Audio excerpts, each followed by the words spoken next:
বাঙালির শুভ নববর্ষ। আসলে আমরা বাঙালি হিসেবে নিজেকে অনেক ধন্য মনে করি, যেমন নবী রাসূল সাল্লাল্লাহু আলাইহি সাল্লামের উম্মত হিসেবে নিজেকে অনেক ধন্য মনে করি তেমনি। তো যাই হোক তাই হোক, আসসালামু আলাইকুম। তো আপনাদের মাঝে এরকম ধরনের ঈদ আর এরকম ধরনের পয়লা বৈশাখ আমার ব্যক্তিগত জীবনে আমি কোনোদিনও পার করি নাই। তো আমার জীবনের শ্রেষ্ঠ আর কি বলবো, সব থেকে কষ্টের দিনগুলো আমি পার করে আসলাম, আমার সেটা মনে হলো। কারণ বাচ্চারা অসুস্থ থাকলে মায়ের কি অবস্থা হয় সেটা বুঝতে পারছেন।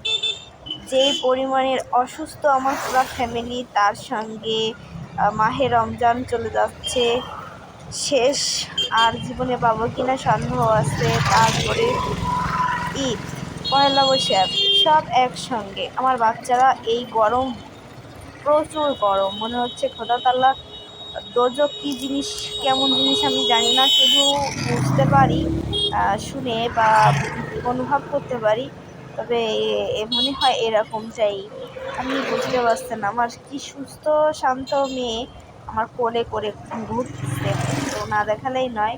আসলে এরকম সময় ভিডিও করা যায় না, তো তারপরেও যতটুকু আমার আরোহী কখন কখন এটা কি করছে আমি আসলে ভালোভাবে জানি না, তারপরেও দেখলাম যে শেয়ার করা যায়। তো যাই হোক তাই হোক, বিষয়টা হচ্ছে এরকমটা, আমি ওদের নিয়ে যাব পয়লা বৈশাখের দিন আজকে।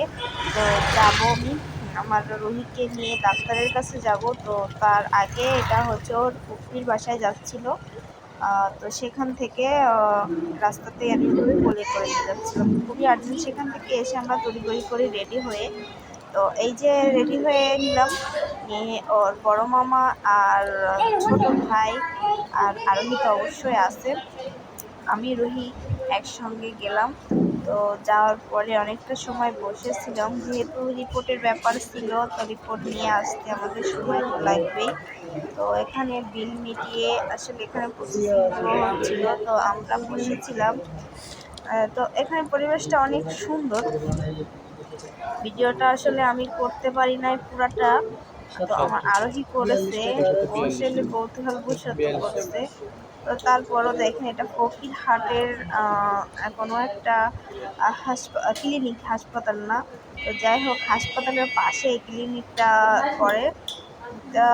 ভাইয়া টাকাটা গুনে নিল, তো আমি তারপরে চেষ্টা করলাম বাসায় আসতে হবে। তো এখানে আমি আরোহীকে বকাঝকা করতেছিলাম, একটু ভিডিও করতেছিলাম, আমারও বিরক্ত লাগছিল যে ও পরিমাণে গরম, রাত জাগা দিন জাগা। তারপরে ওদেরকে আমি আসলে সামলাতে পারছিলাম না, ভাইয়ার ফোনটা ওরা খুব বিরক্ত করছিল, তাই ভাইয়ার ফোনটা রুহির কাছে দিয়ে দিচ্ছিল। ওদিকে আমার ভাইয়ের বউ সে বুড়ো টুকটুক করে বাদাম খাচ্ছিল। আর তারপরে আমরা আস্তে আস্তে টাটা বাই বাই করে বাসার উদ্দেশ্যে রওনা দিলাম। তো টাটা বাই বাই, আল্লাহ হাফেজ।